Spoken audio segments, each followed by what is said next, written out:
What up with the YouTube world? You back in the house with your boy Chin Checker. I know it's been a while. Shout out to the Indisputable channel.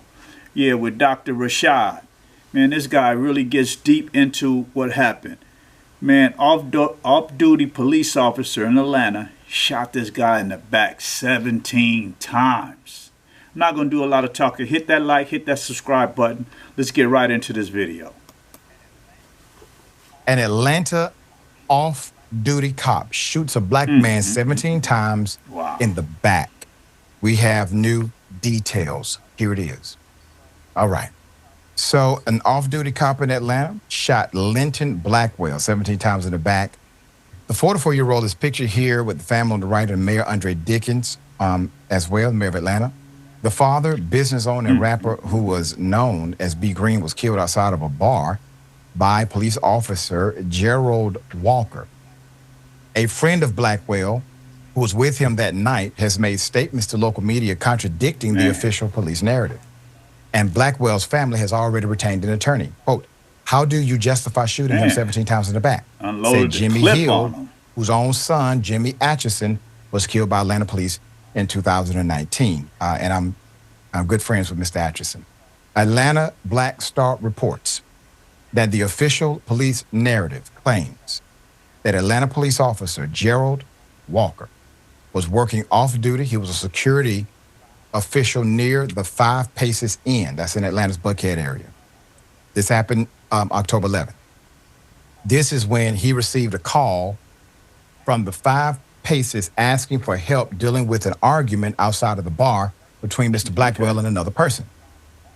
When Walker arrived to the bar, Blackwell walked away from him and retrieved an item from his car, putting that item in his waistband while ignoring commands from the off-duty officer regarding a gun, according to a press release from the Georgia Bureau of Investigation, the state law enforcement agency investigating the shooting. This was when Walker opened fire, according to Blackwell, shooting Blackwell 17 times. Shot him 17 times in the back and the buttocks, according to the autopsy conducted by the Fulton County Medical Examiner's Office. So the GBI police narrative also states, quote, "A gun was recovered on the scene," but does not say whether that gun was the item that Blackwell retrieved from his car Inconclusive. or if it even belonged to him. However, the initial report from Atlanta police stated the preliminary investigation indicates that the suspect was in possession of a firearm, but that was before the GBI took over the investigation. But Hill is skeptical because police released Blackwell's car to family members 2 hours after the shooting instead of impounding it as evidence, as they usually do when they believe the car was used in the commission of a crime, especially anything to do with guns, to allow them to thoroughly search the car for evidence. Quote, "Why didn't they take his car as evidence?" End quote. He asked, "They released the car 2 hours later to one of my cousins, the same car they say he got whatever it was he got out of it. You know the cover-up is real," Hill said. So I'm going to get into the witness account that contradicts. But so far, you definitely have an issue with the chain of evidence. Yes, sir. Because if there's a claim that something was found and there's no investigation into the vehicle, which is common practice for APD and frankly any other jurisdiction that has an investigative unit, they're going to impound the car. And they're going to investigate to make sure there's nothing else in that car that can be utilized for whatever investigation they're attempted to land. So the shooting was witnessed by Blackwell's friend, William Stanley, who was with him that night, telling local media that the cop had been working security at the bar, which contradicts the police narrative, saying he had been working at another location when he was called over to deal with Blackwell. Stanley told Atlanta Capital B that the cop, Walker, frisked both of them as they entered the bar, telling Blackwell something along the lines of, quote, "We're going to be good tonight. We're straight tonight," indicating that they may have had prior interactions. Blackwell responded by saying, "We good, man," Stanley said. He said they separated after entering the bar, and it was not long before Blackwell was arguing with a white patron for reasons unknown to him. and said he and Walker both got involved to break up the altercation. When the altercation went down, I went over there to break it up. And the officer was right there with me breaking it up. He told Atlanta Capital B. Stanley said he waited a few seconds before following him outside to the area where they had parked, and the cop had already started shooting him.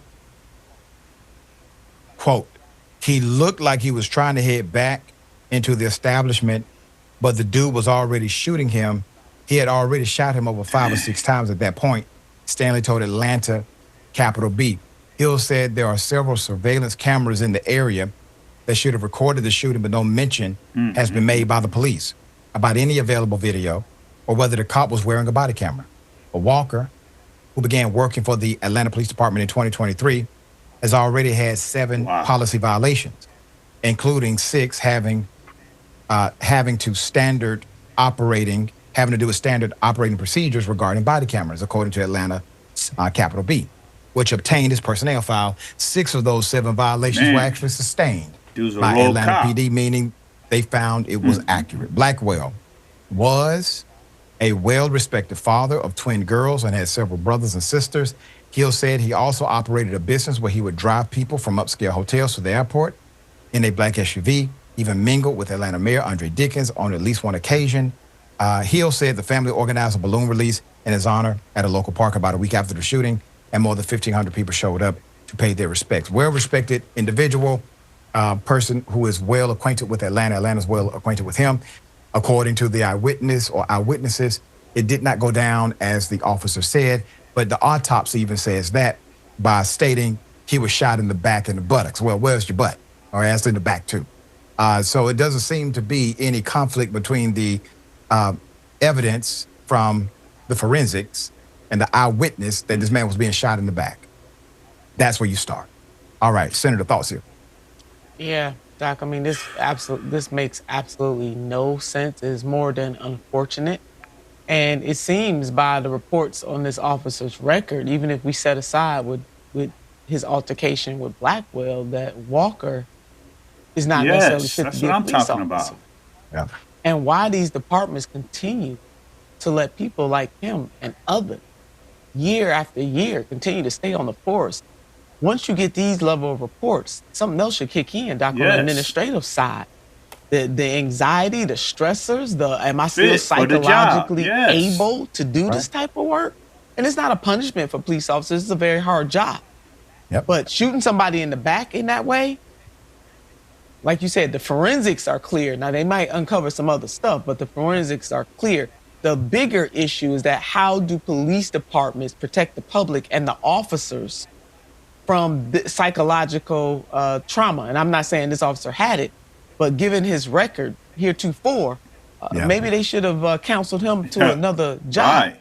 Yeah, and that's why I've advocated for psychological evals every 6 months to a year. Because you want to check things, right? The same cop that you hire on day 1 may not be the same police officer day 365, and it does them a disservice when you don't want to you don't want to look because you don't want to do something. All right, we'll bring updates as they come. Well, there you have it, YouTube.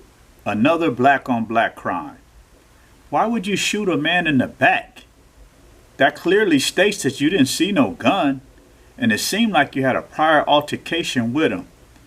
I want you guys to leave a like, leave a comment. Please subscribe. I'm back trying to still get those little 1,000 subscribers so we can, monetize the channel.